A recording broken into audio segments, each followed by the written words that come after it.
Hello दोस्तों, स्वागत है आपका। हमारे स्टोरी में आज का स्टोरी बहुत ही अच्छी है। स्टोरी को लास्ट तक सुनिएगा। मीनाक्षी एक 24 साल की विधवा नर्स जो अपने जीवन के सबसे कठिन वक्त से गुजर रही थी, ने हॉस्पिटल में ड्यूटी शुरू की थी। एक हादसे ने उसे हमेशा के लिए अकेला छोड़ दिया था और उसकी आंखों में गहरी उदासी और दिल में अपार दर्द था। वह सुबह से रात तक मरीजों की सेवा करती, लेकिन उसकी आत्मा हमेशा एक खालीपन महसूस करती थी। उसका मन खो गया था, लेकिन वह अपने दर्द को छुपाकर काम करती रही। हॉस्पिटल की गहन चिकित्सा इकाई में हर रात उसे एक अजनबी आदमी दिखाई देता। वह आदमी, विशाल, 28 साल का, हर रात उसी समय इमरजेंसी रूम के पास खड़ा होकर मीनाक्षी को नजरें घुमा घुमा कर देखता। उसकी गहरी आंखों में एक अजीब सी चाहत थी जो मीनाक्षी को हमेशा असहज कर देती। उसका नाम विशाल था और वह भी एक मरीज था जो हर रात इमरजेंसी रूम में इलाज के लिए आता था। मीनाक्षी की चुप्पी और उदासी उसे अंदर तक महसूस होती। हर रात जब वह उसे घूरता तो मीनाक्षी दिल ही दिल में डर जाती। वह सोचती कि क्या वह सचमुच उसकी तरफ आकर्षित है या फिर यह बस उसका भ्रम है। मीनाक्षी का दिल फिर भी डर से कांपता था। वह अकेली थी, उसके पास कोई नहीं था और विशाल की नजरों में कुछ ऐसा था जो उसे हर बार असहज कर देता था। फिर एक रात जब हॉस्पिटल में सन्नाटा छाया हुआ था और मीनाक्षी अपनी ड्यूटी खत्म कर रही थी, विशाल उसके पास आया। वह उसके सामने खड़ा हुआ और धीरे से बोला, मीनाक्षी, मुझे तुमसे कुछ बात करनी है। मीनाक्षी ने घबराते हुए पूछा, क्या बात है विशाल? विशाल की आंखों में गहरी भावनाएं छुपी थीं। तुम्हारी चुप्पी और उदासी ने मुझे महसूस कराया कि तुम भी कुछ गहरा दर्द झेल रही हो। मैं भी अकेला हूं मीनाक्षी। मेरी जिंदगी में भी वो कमी है जो तुम महसूस कर रही हो, और जब से मैंने तुम्हें देखा मुझे लगा जैसे मेरे दिल में कुछ बदलने वाला है। मीनाक्षी को विश्वास नहीं हो रहा था। वह डरते हुए बोली, मैं नहीं समझ पा रही विशाल। मेरी जिंदगी में अब कोई जगह नहीं है किसी के लिए। मैं बस काम करती हूं ताकि अपने अतीत से भाग सकूं। विशाल धीरे से उसकी तरफ बढ़ा और उसकी आंखों में गहराई से देखा। मैं तुम्हारे दर्द को समझ सकता हूं। मैं भी अपने अतीत से भाग रहा हूं, लेकिन मुझे लगता है कि हम दोनों मिलकर उस अतीत को छोड़ सकते हैं। मैं तुम्हें प्यार करता हूं मीनाक्षी। ये शब्द जैसे उसके कानों में गूंज गए। मीनाक्षी का दिल अचानक तेजी से धड़कने लगा। वह एक पल के लिए चुप हो गई। उसकी आंखों में आंसू थे, लेकिन वह फिर भी कुछ नहीं कह पाई। विशाल ने उसकी चुप्पी को उसके आंतरिक संघर्ष का हिस्सा माना और उसकी हथेली को धीरे से छुआ। अगर तुम मुझे एक मौका दोगी तो मैं तुम्हारे साथ हर कदम पर खड़ा रहूंगा, विशाल ने धीरे से कहा। मीनाक्षी की आंखों में डर और उलझन थी, लेकिन साथ ही कुछ उम्मीद भी थी। उसने सोचा कि क्या वह किसी को अपने पास आने का मौका दे सकती है? क्या वह किसी को अपनी दीवारें तोड़ने की इजाजत दे सकती है? कुछ देर चुप्पी के बाद मीनाक्षी ने अपने दिल की बात कही, मैं डरती हूं विशाल। मैं खुद से भी डरती हूं। मेरे पास खुद को संभालने की ताकत नहीं है, तो किसी और को प्यार देने की तो बात ही नहीं है। विशाल ने उसकी बातों को समझा और हल्के से मुस्कुराया। तुम अकेली नहीं हो मीनाक्षी, मैं तुम्हारे साथ हूं। तुम अपना डर छोड़ दो और हम दोनों मिलकर उस डर को हराएंगे। यहां से उनकी कहानी ने एक नई दिशा ली। मीनाक्षी ने धीरे धीरे विशाल को अपने दिल के करीब आने दिया। विशाल ने उसे कभी अकेला महसूस नहीं होने दिया और उसने मीनाक्षी को अपने दर्द और डर को पार करने में मदद की। मीनाक्षी को महसूस हुआ कि प्यार किसी दीवार को नहीं तोड़ता, बल्कि वह दीवार के पार जाकर एक नई शुरुआत करता है। समय के साथ मीनाक्षी ने अपने अतीत को भुला दिया और विशाल के साथ अपने नए जीवन की शुरुआत की। दोनों एक दूसरे के साथी बन गए और उनकी कहानी प्यार और विश्वास की एक मिसाल बन गई।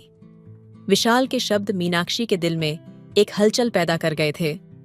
वह अभी भी डर और घबराहट से घिरी हुई थी, लेकिन विशाल की आंखों में एक अजीब सी गर्मी और सुकून था जो उसे थोड़ी सी राहत दे रहा था।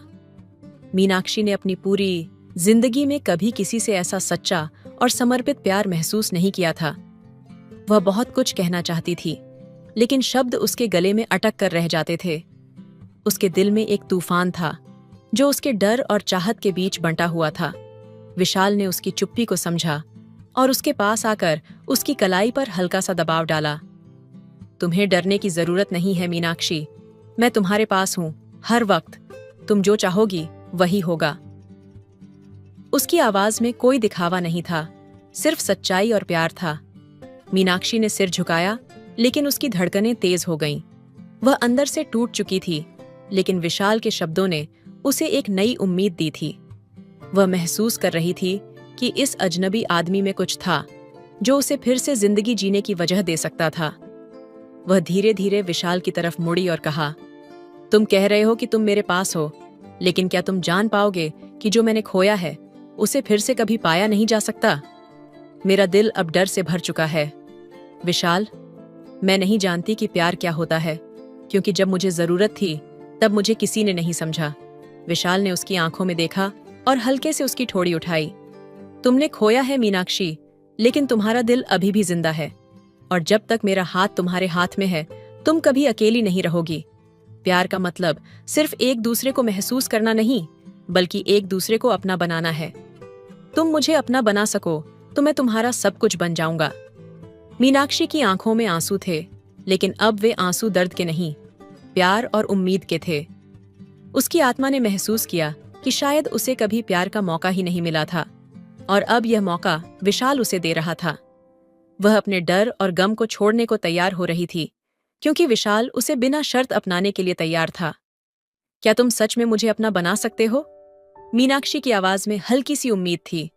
विशाल ने उसका हाथ कसकर थामा और कहा, हाँ मीनाक्षी, मैं तुमसे बहुत प्यार करता हूं, और ये प्यार सिर्फ शब्दों में नहीं है, ये मेरे दिल के हर कोने में बसा है। तुम जितनी बार भी मुझसे डरोगी, मैं तुम्हारे पास आकर तुम्हारे डर को दूर करूंगा। तभी मीनाक्षी की नजरें विशाल की आंखों में खो गईं, और वह धीरे धीरे अपने डर को भूलने लगी। उस रात, उस सन्नाटे में दोनों के बीच एक ऐसा संबंध बन गया जो समय और हालात से परे था। मीनाक्षी ने महसूस किया कि उसकी दुनिया में सिर्फ विशाल ही था, और वह उसे हर कदम पर प्यार और सुरक्षा देने के लिए तैयार था। वह उसकी बाहों में खो गई, जैसे उसने अपने अतीत को छोड़ दिया हो और एक नई शुरुआत की हो। विशाल ने धीरे धीरे मीनाक्षी को अपने करीब खींच लिया, और दोनों के बीच एक गर्म एहसास पसर गया। मीनाक्षी ने अपनी आंखों में बसे डर को नजरअंदाज कर दिया और विशाल को अपनी पूरी तरह से दिल से स्वीकार कर लिया। वे एक दूसरे में खो गए, जैसे दोनों की जिंदगियां अब एक दूसरे से जुड़ गई हों। उस पल में पूरी दुनिया जैसे गायब हो गई थी, सिर्फ वे दोनों थे और उनकी मोहब्बत। मीनाक्षी ने गहरी सांस ली और विशाल से कहा, मैं अब डरती नहीं विशाल, तुमसे प्यार करने का ख्याल अब मेरे दिल को सुकून देता है। विशाल ने उसे अपने करीब खींचते हुए कहा, तुम्हारी चुप्पी से ज्यादा अहम तुम्हारी मुस्कान है मीनाक्षी। मैं तुम्हारे साथ उस जिंदगी को जीना चाहता हूं जिसे तुमने खो दिया था। हम दोनों मिलकर इसे फिर से अपनाएंगे। उस रात एक नया इश्क, एक नया सुकून और एक नया सफर शुरू हुआ। मीनाक्षी और विशाल ने एक दूसरे के साथ अपने डर को पीछे छोड़ते हुए एक दूसरे की तलाश की, और उनकी मोहब्बत का हर पल और भी गहरा होता चला गया। अब उनके दिलों में डर नहीं, सिर्फ एक दूसरे के लिए सच्चा प्यार था, और उसी प्यार में उनका भविष्य था। मीनाक्षी और विशाल के रिश्ते में एक अजीब सी ताकत थी, जैसे वे एक दूसरे के साथ हर पल जी रहे हों, हर दिन कुछ नया सीख रहे हों। मीनाक्षी की आंखों में एक नई उम्मीद थी, और विशाल के दिल में एक अडिग विश्वास। एक शाम जब वे दोनों अपने पसंदीदा कैफे में बैठे थे, मीनाक्षी ने चुपके से विशाल से पूछा, क्या तुम कभी डरते हो विशाल? विशाल ने एक मुस्कान के साथ उसकी आंखों में देखा और कहा, डर तो था, लेकिन तुमसे मिलने के बाद मुझे महसूस हुआ कि डर को छोड़ देना ही सबसे बड़ी साहसिकता है। तुम मेरी ताकत हो मीनाक्षी। मीनाक्षी ने उसकी बातों को गहरी नजरों से महसूस किया और कहा, और तुम मेरी उम्मीद हो विशाल। मुझे ऐसा लगता है जैसे मेरी जिंदगी अब फिर से पूरी हो गई है। उनके दिलों के बीच अब कोई दूरी नहीं थी। समय के साथ उन्होंने एक दूसरे की छोटी छोटी खुशियों और दुखों को साझा किया। विशाल के लिए मीनाक्षी अब सिर्फ एक साथी नहीं, बल्कि उसकी जीवन का सबसे अहम हिस्सा बन चुकी थी। एक दिन मीनाक्षी ने विशाल से कहा, मैंने कभी नहीं सोचा था कि मैं फिर से किसी से इतना प्यार कर पाऊंगी, लेकिन तुमने मुझे विश्वास दिलाया कि प्यार कभी खत्म नहीं होता। विशाल ने उसे अपनी बाहों में समेटते हुए कहा, हमारे बीच का प्यार तो अब एक गहरी नदी की तरह है, मीनाक्षी, जो कभी सूखने वाला नहीं। और ऐसे ही उनके प्यार की कहानी एक नए अध्याय में दाखिल हो गई, जहां दोनों ने हर मुश्किल का सामना एक साथ किया, क्योंकि उनका विश्वास और प्यार उन्हें किसी भी जख्म से ज्यादा मजबूत बनाता था। तो दोस्तों, आपको यह कहानी कैसी लगी कमेंट करके जरूर बताइए। मेरी शादी को अभी कुछ ही महीने हुए थे। मेरे पति रणवीर एक बड़े सपने के साथ विदेश गए थे और अब वह मुझे छोड़कर वहां अपनी जिंदगी में लड़कियों से मजा ले रहे थे। दोस्तों, आपसे विनती है, मेरे चैनल को जरूर सब्सक्राइब करके जाएगा। वे नौकरी के सिलसिले में महीनों तक घर से दूर रहते थे। उनके बिना मेरी दुनिया अधूरी सी लगने लगी थी। मैं पूरी रात भर करवटें बदलती रहती थी। अपने पति से बिताए हुए शादी की पहली रात याद बहुत आती थी, जिसे मैं सोच सोच के बहुत ज्यादा तड़पती थी।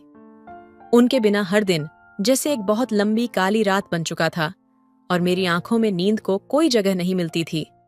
एक दिन जब मैं अपनी बेचैनी से और भी परेशान हो गई, तो मैंने अपनी एक तस्वीर अपने पति के फोन नंबर पर भेज दी। पर जो हुआ वह कुछ और ही था। मेरी वह तस्वीर गलती से मेरे देवर आदित्य के नंबर पर चली गई।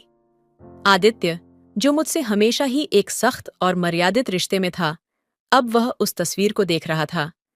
मैंने जब उसे कमरे में आते देखा तो उसके चेहरे पर जुनून और जोश भरी था, और उसकी चेहरे पर जो गर्मजोशी थी, उसने मेरे दिल में अजीब सी घबराहट पैदा कर दी। उसकी आंखों में कुछ ऐसा था जो मुझे डराने लगा। वह मेरी ओर बढ़ा और बिना कुछ कहे बस मुझे घूरता रहा। मैं समझ नहीं पाई कि उसकी खामोशी का मतलब क्या था, लेकिन तभी उसने अपनी पलकें झपकाते हुए कमरे का दरवाजा बंद कर लिया और रात भर मेरी काली भूतियां को मजा चीखाता रहा। वो चीखों और रोने की आवाजें रूम में गूंजती रहीं। वह मुझे न देखता न सुनता। मेरा दिल कहीं बहुत दूर अकेला महसूस कर रहा था, जैसे मेरा अस्तित्व एक अंधेरी खाई में गिर चुका हो। लेकिन उसी रात मेरा मन और भी बेचैन हो गया। मैंने समीर को कॉल किया। कब आओगे समीर? मैंने फोन के दूसरी ओर समीर से पूछा, एक दर्द और बेचैनी के साथ। समीर, जो विदेश में था, मुझे अक्सर दिलासा देता था, लेकिन अब उसका जवाब मुझे और भी उलझन में डालता था। मुझे अभी छुट्टी नहीं मिल रही है, समीर ने कहा। उसकी आवाज में थकावट और कुछ छुपा हुआ था। कुछ महीने और लगेंगे। ये सुनकर मेरे अंदर का तूफान और भी तेज हो गया। तुम वापस आकर क्या करोगे? मैंने चिढ़ते हुए पूछा। तुम कभी तो वापस आओगे समीर। जब तक तुम घर नहीं लौटोगे मैं क्या करूं? वह थोड़ी देर चुप रहा, फिर धीमे से बोला, समझने की कोशिश करो। हमारी जिंदगी ठीक हो सकती है, लेकिन इसके लिए मुझे अभी और मेहनत करनी होगी। अगर मैं बार बार छुट्टियां लेकर आता रहा तो मेरी नौकरी चली जाएगी। कुछ दिन सब्र करो, मैं जल्दी ही लौट आऊंगा। उसकी बातों ने मुझे और भी टूटा हुआ महसूस कराया। कुछ महीनों की और जिद से उसकी आवाज में आकर मैं चुप हो गई। वह हमेशा मुझसे यही कहता रहा, समझो, यही सही है। समीर की बातों ने मेरे दिल को थोड़ी राहत दी, लेकिन मेरा मन फिर भी खाली था। वह विदेश चला गया था और अब मेरी शादी के 2 साल पूरे हो रहे थे। इन 2 सालों में मेरा सपना तो जैसे कहीं खो गया था। जिस शादी को मैंने एक आदर्श रिश्ते के रूप में कल्पना की थी, वह अब मुझे एक अंतहीन प्रतीक्षा की तरह लगने लगी। मेरे दिल में हर दिन एक नई उम्मीद जगी और टूटती चली गई। मैं सोचने लगी थी, क्या यह वही सपना था जिसे मैंने कभी अपने जीवन साथी के साथ जीने का ख्वाब देखा था? क्या यह वही प्यार था जिसे मैंने महसूस किया था, या फिर कुछ और था जो मेरे दिल के भीतर गहरे छिपा हुआ था? मुझे एहसास हुआ कि मैं न केवल समीर से बल्कि खुद से भी दूर होती जा रही थी। और अब यह सवाल मेरे मन में गूंज रहा था, क्या मैं सिर्फ उसके इंतजार में खो दी हूं, या फिर कहीं और कुछ और है जो मेरी तकलीफ की असली वजह है? जैसे ही दिन बीतते गए, मेरा दिल एक अजनबी से हो गया था। समीर की यादें, जिनमें कभी हमें एक साथ ख्वाबों की दुनिया दिखाई देती थी, अब एक धुंधली तस्वीर बन चुकी थीं। 2 साल की शादी में मैंने उम्मीदों के पहाड़ खुद पर रखे थे, और अब उन पहाड़ों का दबाव मुझ पर बहुत भारी हो चुका था। आदित्य, जो पहले मेरे लिए सिर्फ एक सख्त भाई जैसा था, अब मुझे एक अजीब तरीके से महसूस होने लगा। उसकी चुप्पी थी, उसकी घड़ी घड़ी बढ़ती हुई नजदीकी, कुछ ऐसा था जो मैंने पहले कभी महसूस नहीं किया था। उसकी आंखों में कुछ और था, कुछ ऐसा जो बिना कहे मुझसे बहुत कुछ कह रहा था। वह मुझसे पहले जितना दूर रहता था, अब वह मुझसे कहीं ज्यादा पास था। मैंने एक दिन खुद से पूछा, क्या यह बदलते रिश्ते का संकेत है या यह सिर्फ मेरे अकेलेपन की प्रतिक्रिया है? मेरे मन की गहराई में एक तूफान था, लेकिन उस तूफान को समझने की कोई शक्ति मेरे पास नहीं थी। एक शाम जब समीर के बिना घर में अकेली बैठी थी, मैंने आदित्य से एक छोटी सी बात की। तुम्हें कभी ऐसा महसूस हुआ है कि लोग हमारी भावनाओं को समझ नहीं पाते? आदित्य ने मुझे देखा, लेकिन इस बार उसकी आंखों में कुछ अलग था, कुछ ऐसा जो शब्दों से नहीं कहा जा सकता था। वह चुप रहा, लेकिन उसकी खामोशी ने मुझे और उलझा दिया। दूसरे दिन आदित्य ने मुझे एक चिट्ठी दी जिसमें लिखा था, मैं जानता हूं कि तुम अकेली हो, ये मुश्किल वक्त है और मैं तुमसे कुछ कहने की हिम्मत जुटा नहीं पाया, लेकिन मैं चाहता हूं कि तुम जानो, कभी कभी रिश्ते हमारी सोच से ज्यादा जटिल होते हैं। तुम्हारी जरूरतें और तुम्हारी भावनाएं सिर्फ तुमसे जुड़ी होती हैं। मैंने चिट्ठी पढ़ी और फिर उसे अपनी जेब में रख लिया। वह शब्द मेरे दिल में गहरे उतर गए, जैसे किसी ने मुझे मेरे दर्द का एहसास दिला दिया हो। उस दिन के बाद आदित्य और मैं धीरे धीरे एक दूसरे के करीब आने लगे, लेकिन दिल में एक खौफ था कि क्या हम दोनों इस रिश्ते के उस सिरे को पकड़ पा रहे हैं जहां से यह और भी उलझ सकता है? क्या हमारी नजदीकी इस अंधेरे गलियारे के अंत तक पहुंचने का रास्ता बन सकती थी? एक दिन समीर का कॉल आया। उसकी आवाज में वही पुराने विश्वास और प्यार की झलक थी, लेकिन मुझे अब सब कुछ उलझा हुआ लग रहा था। कैसी हो? उसने पूछा। मैं चुप रही, क्योंकि मैं अब वह पुरानी मैं नहीं थी जो पहले थी। समीर, अब मैं पहले जैसी नहीं रही। मैंने धीरे से कहा, तुम लौट कर भी आओ तो क्या हम वही रिश्ते वापस पा सकेंगे जो हमने पहले बनाए थे? वह चुप रहा और फिर कहा, तुम ठीक कह रही हो, शायद हम दोनों को एक दूसरे को समझने के लिए कुछ वक्त और चाहिए। उसकी बातों ने मुझे और भी गहरे में धकेल दिया। मुझे यह समझ में आने लगा कि समीर के बिना ही मैंने अपने आप को खो दिया था। क्या हम दोनों के बीच वह प्यार अब सिर्फ एक याद बनकर रह जाएगा? और फिर आदित्य की चुप्प ने मुझे महसूस कराया कि शायद मेरे दिल की कोई और जगह थी, जहां अब समीर नहीं, बल्कि वह था। क्या यह संभव था? क्या मैं अपनी भावनाओं को समझ पाऊंगी?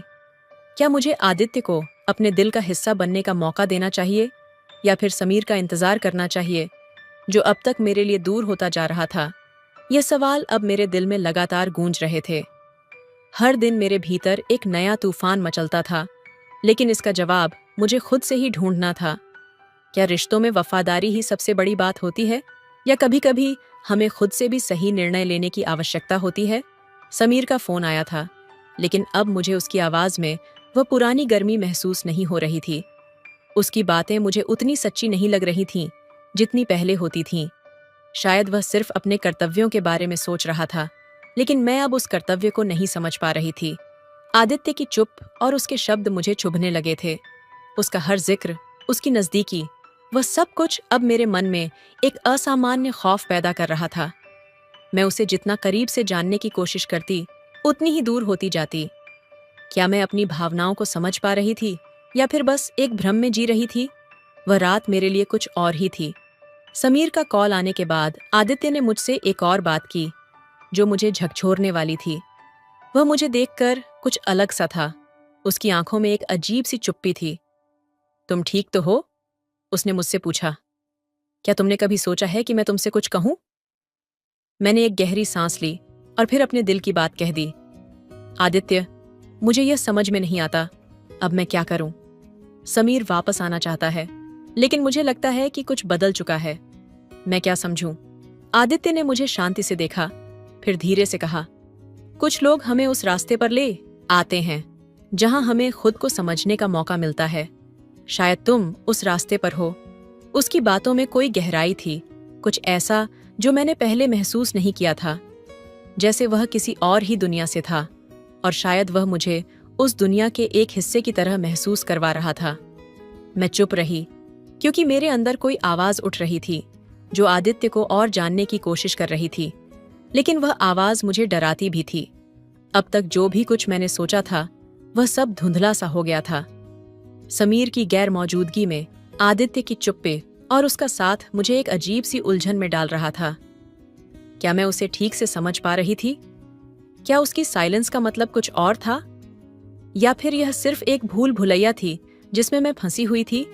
एक रात जब आदित्य मुझसे अकेले में बात कर रहा था, उसने कुछ ऐसा कहा जो मेरी दुनिया को हिला देने वाला था। तुम जानती हो, कभी कभी हम वही नहीं होते जो हम दिखाते हैं। हम सबके अंदर एक छुपा हुआ हिस्सा होता है, वह हिस्सा जो कभी सामने नहीं आता, लेकिन जब वह आता है तो सब कुछ बदल जाता है। मैंने उसकी बातों को हल्के में लिया था, लेकिन वह शब्द मेरे दिल में कहीं गहरे उतर गए थे।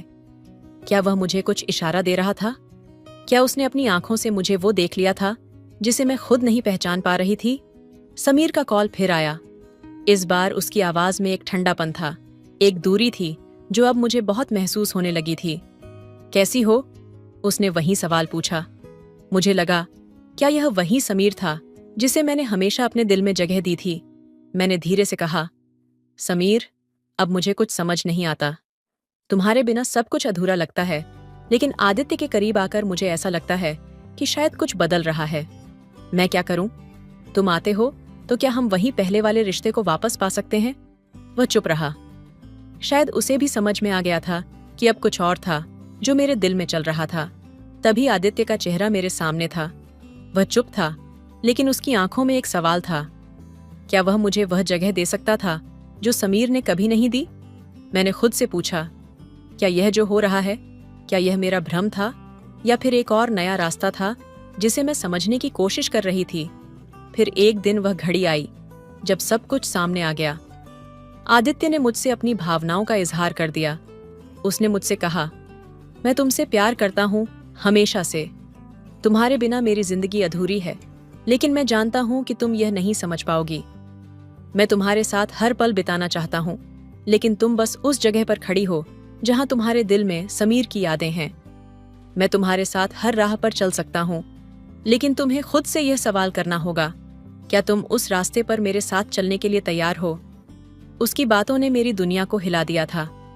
मेरे दिल में दो दिशाएं थीं, एक समीर की दुनिया जो मुझे कभी अपनी तरफ खींचती थी, और एक आदित्य की दुनिया जो अब मेरी हकीकत बन चुकी थी। कभी कभी हमें अपनी सच्चाई को पहचानने में वक्त लगता है। अब मैं समझ पाई थी कि मेरे अंदर जो उलझन थी वह सिर्फ एक बाहरी कारण नहीं थी, बल्कि मेरे खुद के डर और संकोच का परिणाम थी। क्या समीर को वापस आने का मौका देना चाहिए था, या आदित्य के साथ नए रास्ते पर चलने का? यह सवाल अब मुझे रोज परेशान करता था, लेकिन जवाब एक ही था, मुझे अपनी जिंदगी को खुद के हिसाब से जीने का हक था। वह रात मेरे लिए कुछ अलग थी। आदित्य की बातें मेरे दिल में गहरे घाव की तरह चुभ गई थीं। क्या वह सचमुच मुझसे प्यार करता है? मेरा मन इन सवालों से भर गया था।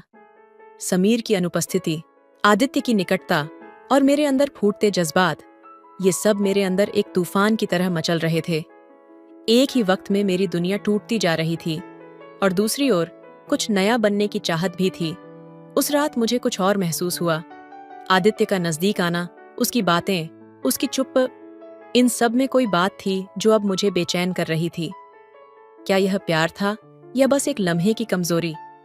क्या मैंने सचमुच अपने दिल की बातों को समीर से छुपाया था, या फिर यह सिर्फ एक भ्रम था जो आदित्य की तरफ खींचता चला गया था? रात के सन्नाटे में अचानक आदित्य का मैसेज आया। उसने लिखा था, तुम्हें क्या लगता है, समीर लौटने के बाद हमारी जिंदगी वैसी ही होगी जैसी पहले थी? मेरे हाथों में मोबाइल था और दिल में धड़कनें तेज हो गईं। आदित्य का सवाल गहरी सच्चाई की ओर इशारा कर रहा था। क्या हमारी जिंदगी वही रह सकती थी, या फिर सब कुछ बदल चुका था? मैंने खुद से पूछा, क्या समीर वही है जिसे मैंने कभी प्यार किया था, या फिर आदित्य के रूप में मैं कुछ और तलाश रही हूं? हर सवाल मेरे दिल को और भी उलझा रहा था, और मैंने मन ही मन तय किया कि मुझे अब किसी एक दिशा में फैसला लेना होगा। तभी फोन की घंटी बजी। समीर का कॉल था। तुम कैसी हो? उसकी आवाज में वही पुरानी नरमी थी, लेकिन अब वह नरमी मेरे दिल को बहलाने की बजाय और ज्यादा उलझाने लगी थी।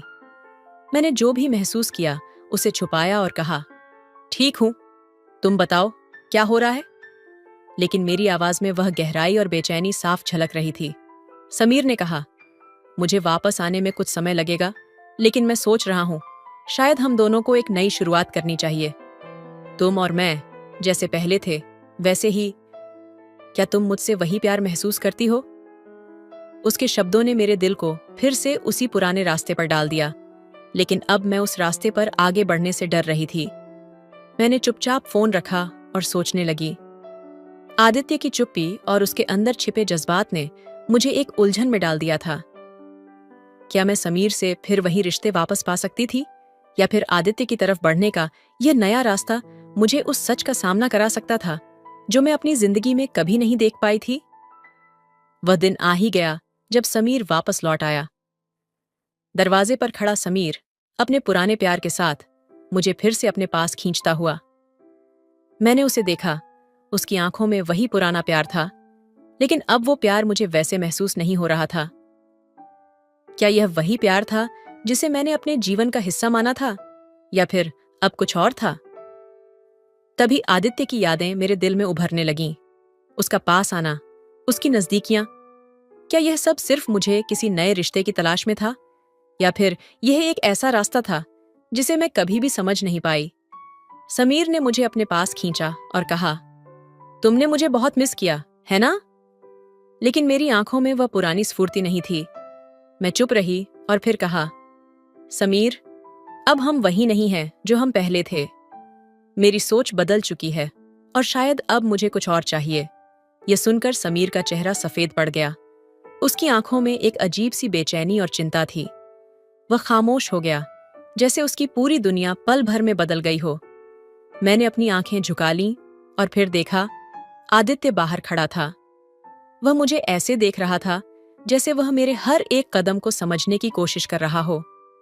वह चुपचाप कमरे में आया और समीर से आंखों में आंखें डालते हुए कहा, क्या तुम समझते हो कि सिर्फ तुम्हारा लौट आना सब कुछ पहले जैसा बना सकता है? आदित्य का सवाल चुभ गया था और समीर का चेहरा और भी बुझ गया। अब मैं और आदित्य दोनों ही खड़े थे और समीर कहीं दूर खड़ा था, जैसे कोई तीसरी दुनिया में खो गया हो। यह पल मेरे लिए एक मोड़ था जहां मुझे अपने दिल की आवाज सुननी थी। क्या मैं समीर को वापस अपने जीवन में लाऊं, या फिर आदित्य के साथ इस अनकहे रिश्ते की शुरुआत करूं? तुमने सही कहा आदित्य, मैंने धीरे से कहा। कभी कभी हमें अपने दिल की बात सुननी पड़ती है, और यही वह वक्त था जब मुझे यह समझना पड़ा कि समीर और मैं अब एक दूसरे के लिए नहीं हैं। समीर ने एक बार फिर मुझसे पूछा, क्या तुम मुझे छोड़ रही हो? मैं तुम्हें नहीं छोड़ रही समीर, मैंने कहा, लेकिन मुझे अब खुद को तलाशने का वक्त चाहिए। आदित्य ने मुझे देखा और वह धीरे से मुस्कुराया। तुमने सही फैसला लिया। वह पल मेरे लिए एक पूरी दुनिया बदलने जैसा था। समीर, जो कभी मेरे लिए सब कुछ था, अब मुझे लगता था कि उसका प्यार अब मेरे लिए उतना जरूरी नहीं था। आदित्य का प्यार, उसकी समझ, उसकी नजदीकी अब मुझे सब कुछ साफ दिखा रही थी। कहानी की उलझन अब और भी गहरी हो गई थी। समीर और आदित्य के बीच का अंतर, मेरे खुद के इमोशंस और एक नया रास्ता जो मैंने खुद के लिए चुना, यह सब इस कहानी को एक सस्पेंस से भर देता था। क्या मैं सही फैसला ले रही थी? क्या आदित्य के साथ भविष्य को लेकर मेरे मन में उम्मीदें थीं, या फिर यह सिर्फ एक पल की ख्वाहिश थी? तो दोस्तों, ये कहानी आपको कैसी लगी कमेंट करके जरूर बताइएगा। मेरे भाई की हाल ही में शादी हुई थी। मेरी भाभी की इच्छाएं भी अभी पूरी नहीं हुई थीं कि मेरे भाई ने शादी करके जल्दी ही बाहर जाने का फैसला कर लिया और जाते जाते मुझसे कह गया कि अब तू अपनी भाभी का ध्यान रखना, क्योंकि घर में तू ही अकेला रहेगा। मैंने भी अपने भाई से कह दिया कि कोई बात नहीं, आप चिंता मत करो, क्योंकि मैं भी अपने भाई की कमाई का आनंद उठाना चाहता था। एक दिन मेरी भाभी ने मुझे अपने कमरे में बुलाया। मैंने पूछा, भाभी क्या बात हो गई? भाभी ने कहा, तू जल्दी से मेरे कमरे में आ। और मैं भाभी के कमरे में चला गया। भाभी कहने लगी, मेरा सिर बहुत दर्द कर रहा है, मेरे सिर की मालिश कर दे। मैंने कहा, भाभी यह मैं नहीं कर सकता। पर भाभी कहने लगी, तुझे यह करना ही पड़ेगा। मैं भाभी के सिर की मालिश करने लगा। भाभी कहने लगी, अब तू मेरे पीठ पर तेल लगाकर मालिश कर। फिर भाभी ने अपनी साड़ी ऊपर उठा दी। यह सब देखकर मुझे कंपी छूट गई। फिर मैंने भाभी की पीठ पर तेल लगाया और धीरे धीरे मालिश करने लगा। मेरा मन पूरी तरह से विचलित हो गया था। भाभी अजीब सी आवाजें निकालने लगी। बस फिर क्या था, मुझसे सब्र नहीं हुआ और मैं भाभी के वो दोनों पकड़ के लेने लगा। मेरी उम्र 24 साल थी। इन दिनों मैं घर में ही रहता था। मेरे भाई ने शादी इसलिए करवाई थी ताकि मैं अकेला महसूस ना करूं। भाभी का नाम पूनम था और मैं भी उन्हें पूनम ही कहता था। अक्सर वह उदास ही रहती थी। कई बार मैंने उन्हें छिप छिप कर रोते हुए देखा था। मुझे लगा कि वह मेरे भाई को याद करती है, तभी छिप छिप कर रोती रहती है। पर ना ही मैंने कभी उससे यह बात पूछी थी और ना ही भाभी ने कभी खुलकर मुझसे यह बात बताई थी। रात को वह अपने कमरे में बंद हो जाती और कमरे से रोने की आवाजें आने लगती थीं। दरअसल मेरे भाई की शादी के अगले हफ्ते ही वह विदेश चला गया था।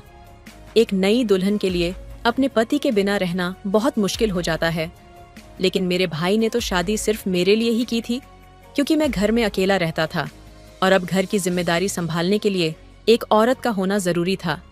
इसीलिए भाई भाभी को मेरे हवाले छोड़कर चला गया। पूनम भाभी बिल्कुल अकेली रहती थी। उसका ख्याल भी मैं ही रखता था। वह भी एक 28 साल की जवान औरत थी। रिश्ता ना मिलने के कारण मेरे भाई के साथ उसका विवाह हो गया था, क्योंकि बीतते समय के साथ उसकी उम्र भी बढ़ती जा रही थी।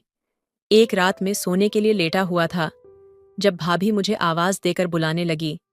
मैं सोच रहा था कि इस समय भाभी को मुझसे क्या काम हो सकता है। यही सोचकर मैं जल्दी जल्दी भाभी के कमरे में चला गया, क्योंकि भाई ने जाते जाते सारी जिम्मेदारियां मुझ पर डाल दी थीं। उन्होंने कहा था कि मेरे बाद घर की जरूरतों का ध्यान रखना और सच्चे दिल से अपनी भाभी की सेवा करना, क्योंकि भाई के पैसों पर मैं ऐश करता था। इसलिए मैं यह नहीं चाहता था कि भाभी मेरी भैया से कोई शिकायत करें। जब भी भाभी ने वापस आने की बात की तो उसने कोई ना कोई चाल चलकर आने से मना कर दिया। रात के 12 बजे भाभी ने मुझे आवाज देकर अपने कमरे में बुलाया और मैंने यह सोचकर चला गया कि कोई जरूरी काम होगा। पर वहां जाकर मैं हैरान रह गया, क्योंकि वह खुद बिस्तर पर लेटी हुई थी। मैं घबराकर दरवाजे पर ही रुक गया। भाभी को आवाज देकर पूछा, भाभी, मुझसे कोई काम था? मेरी आवाज सुनकर वह उठ गई और मैंने सोचा कि हमेशा की तरह अपने दुपट्टे से खुद को ढक लेगी, क्योंकि वह सारा दिन दुपट्टा लेकर रखती थी। मैंने कभी उसे इस तरह नहीं देखा था, पर मेरी आवाज सुनकर वह कहने लगी, समीर अंदर आजा, मुझे तुझसे कुछ जरूरी काम है। भाभी अभी भी वैसे ही लेटी हुई थी। मैं कमरे में गया, लेकिन मेरी नजरें झुकी हुई थीं और मैं शर्मा रहा था। मैंने भाभी को पहली बार इस तरह से देखा था।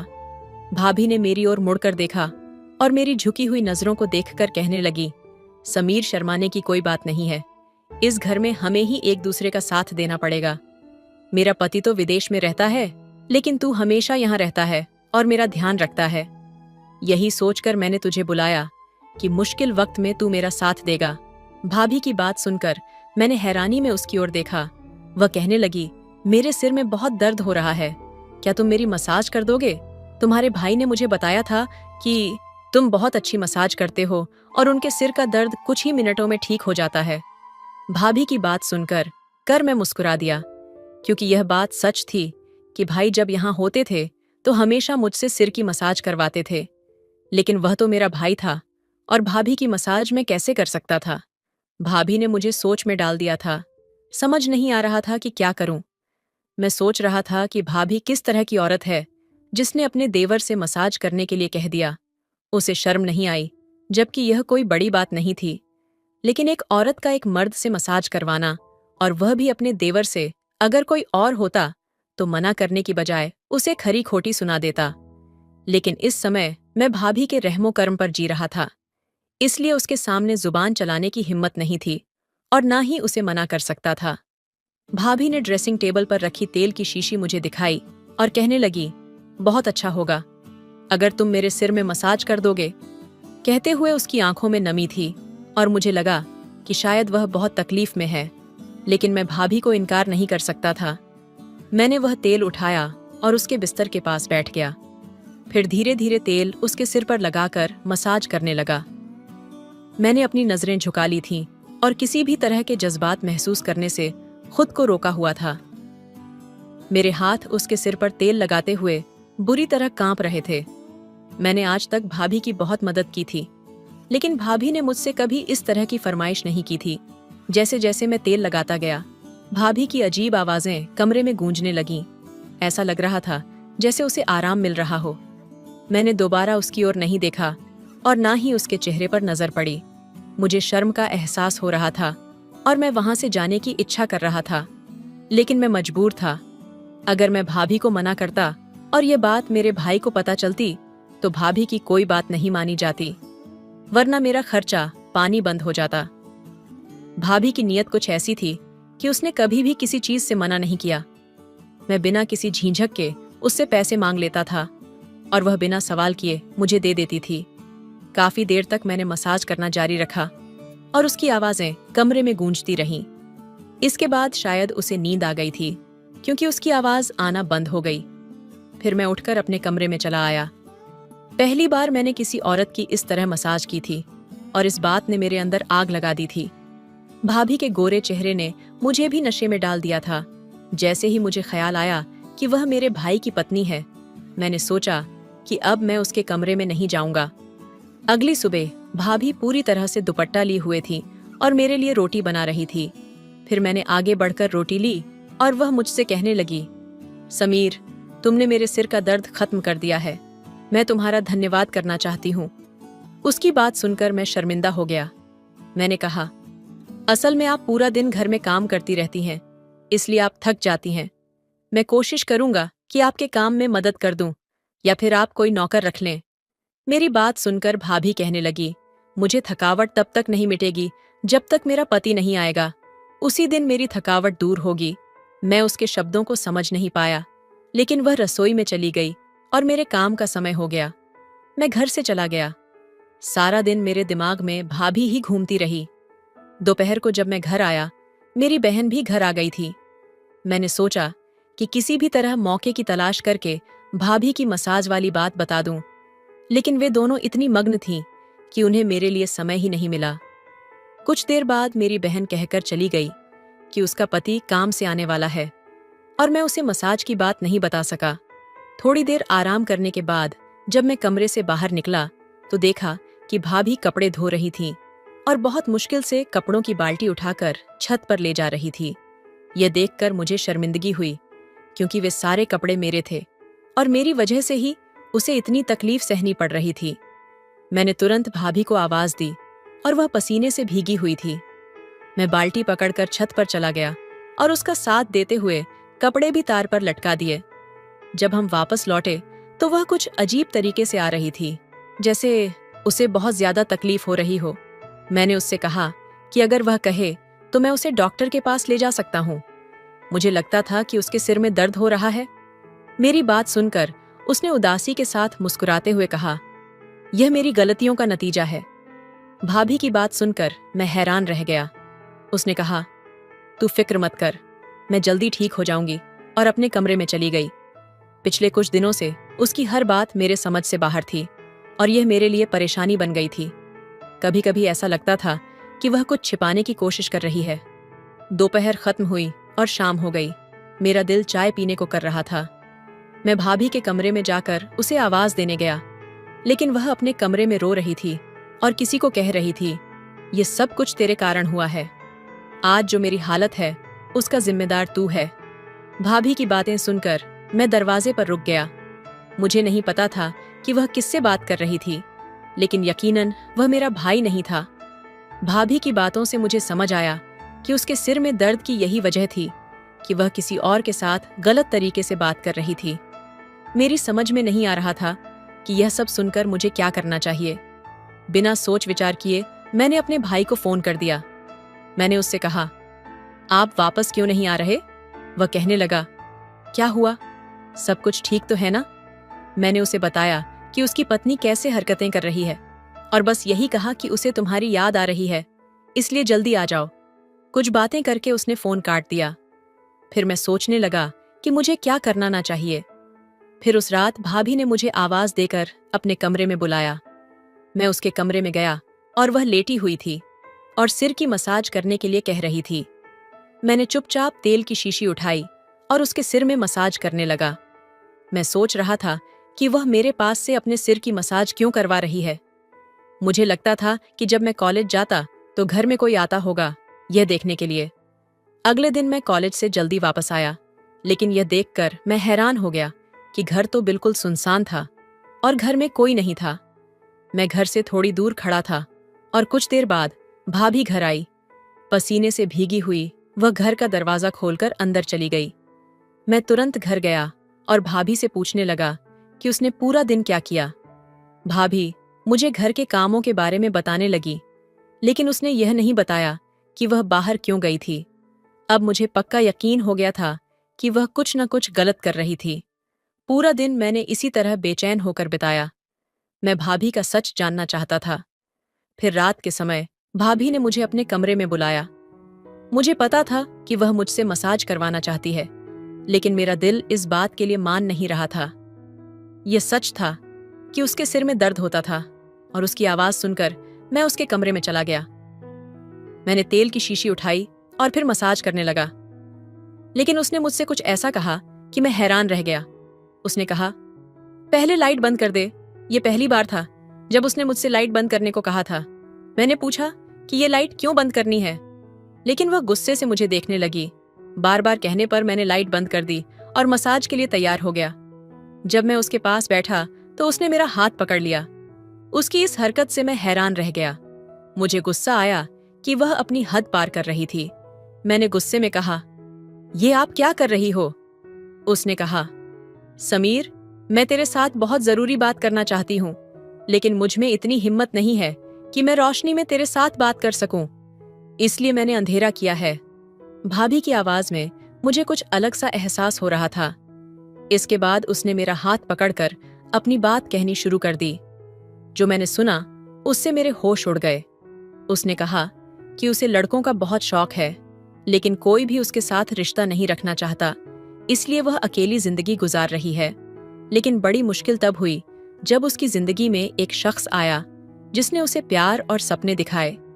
जब भी वह पैसे मांगता वह उसे देती, लेकिन जब उसने शादी का कहा तो उसने मना कर दिया, क्योंकि वह थोड़ी बड़ी हो गई थी और वह उसके साथ शादी नहीं करना चाहता था। वह किसी और लड़की को चाहता था, क्योंकि वह काफी तरक्की कर चुका था। उसकी बदौलत ही उसने अपना छोटा मोटा कारोबार शुरू किया था। उसके पास सब कुछ आ गया था और उसे उसकी जरूरत नहीं रह गई। लेकिन इतने सालों बाद दो दो नौकरियों के कारण उसका साथ छोड़ दिया और अब उसे रोज कमर में दर्द और कभी सिर में दर्द होने लगा था। मैं बहुत दर्द सहन कर रही थी। जब तुम्हारे भाई का शादी का फैसला आया, मेरे माँ बाप ने मजबूर होकर तुम्हारे भाई से मेरा शादी करवा दी और मैं शादी करके यहाँ आ गई।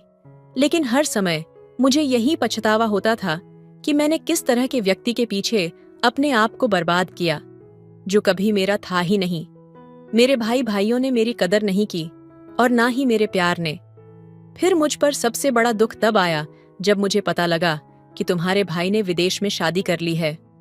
तुम्हारे भाई ने कुछ दिन पहले मुझसे फोन करके बताया कि उसने वहां शादी कर ली है और ये शादी सिर्फ तुम्हारे साथ इस घर के लिए की गई थी।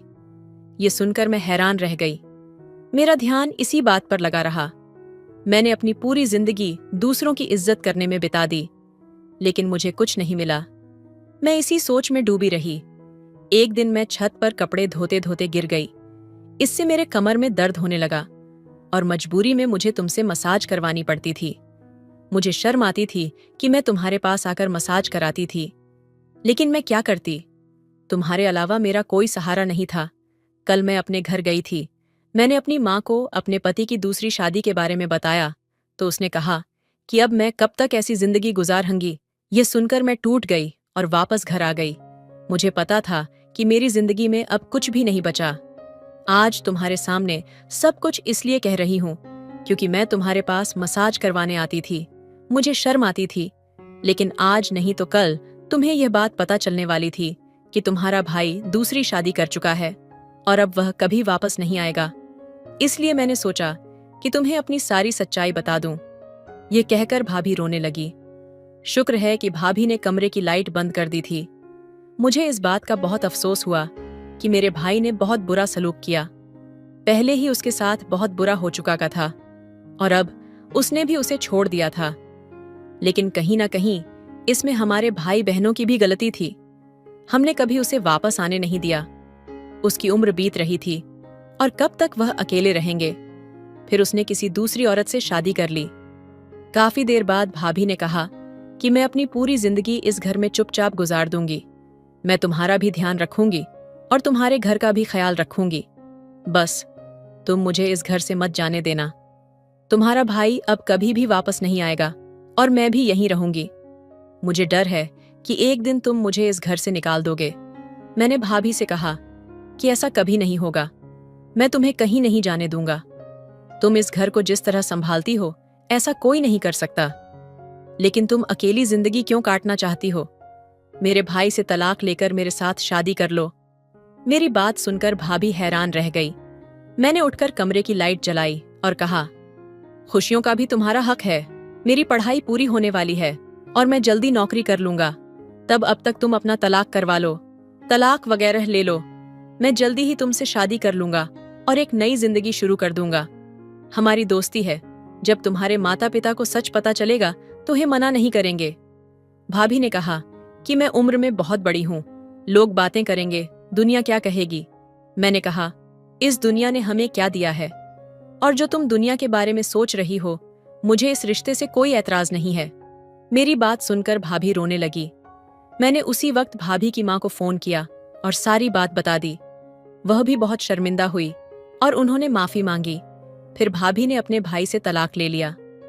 कुछ महीनों बाद मेरी पूनम से शादी हो गई और हम बहुत खुश हैं। मैं उम्र में थोड़ा छोटा था, लेकिन मैंने उसे वह सुख दिए जो मेरा भाई और उसका एक्स बीएफ नहीं दे सके। भाभी मुझसे इतनी खुश हो गई और हम रोज रात को खूबसूरत नज़ारे देखने जाते थे। आपको मेरी यह कहानी कैसी लगी? सच्चा प्यार वही है जो दिल से दिल मिलता है, बिना किसी सामाजिक रुकावट या उम्र के फर्क के। समाज से ज्यादा महत्वपूर्ण है अपने रिश्तों में सच्चाई और खुशहाली की तलाश करना।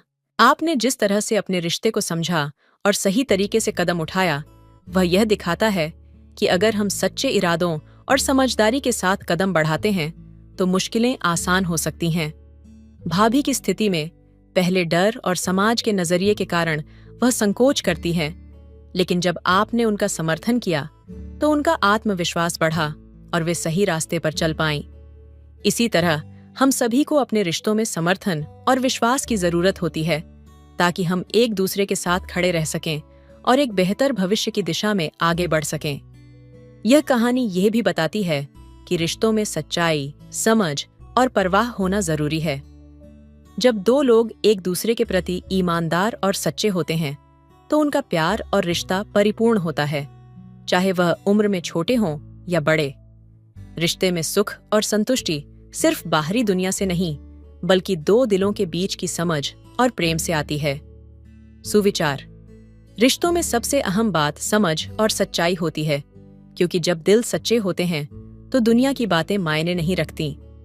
सच्चा प्यार वह है जो न केवल ख्वाबों को पूरा करता है, बल्कि मुश्किलों को भी आसान बना देता है। आपकी कहानी की गहराई इस बात को और भी स्पष्ट करती है कि सच्चे रिश्ते में उम्र, पारिवारिक बाधाएं या समाज की धारा कोई मायने नहीं रखती। असल में रिश्तों में जो सबसे अहम होता है वह है समझ, प्यार और परस्पर विश्वास। जब आप भाभी को उनके डर और शंकाओं से बाहर निकालकर उनके पक्ष में खड़े हुए, तो न केवल आपने उनके जीवन को बदल दिया, बल्कि आपने एक मिसाल भी पेश की कि किसी भी रिश्ते में सबसे जरूरी बात यह है कि हम एक दूसरे को समझें और सहारा दें। यह कहानी यह भी सिखाती है कि समाज का दृष्टिकोण तब तक महत्वपूर्ण नहीं होना चाहिए जब तक वह किसी के व्यक्तिगत स्वतंत्रता या खुशियों में बाधा न डाले। रिश्तों में आत्मसम्मान और खुशी की अहमियत को समझना बहुत जरूरी है, और कभी-कभी हम अपनी पूरी जिंदगी को दूसरों के विचारों से नहीं जोड़ सकते। अगर हम खुद को और दूसरों को सच्ची खुशी और प्रेम दे सकते हैं, तो यह दुनिया के दृष्टिकोण से कहीं अधिक महत्वपूर्ण है। आपकी जीवन यात्रा और निर्णय यह दिखाते हैं कि असल प्रेम और सच्चाई वही है जो बिना किसी भय या संकोच के अपनाया जाए। जब हम अपने रिश्तों को इस तरह से समझते हैं तो जीवन अधिक संतुलित और खुशहाल हो जाता है। जब दो दिल एक दूसरे को बिना किसी शंका या संकोच के स्वीकार करते हैं तो वो रिश्ता सच्चा और परिपूर्ण होता है। समाज से अधिक महत्वपूर्ण है अपने रिश्तों में प्यार, समर्थन और समझ का होना। यही असली सफलता है। इस कहानी से यह भी सीखने को मिलता है कि जीवन में हमेशा सही समय और सही दिशा में कदम उठाना जरूरी होता है, चाहे वह किसी भी रूप में हो।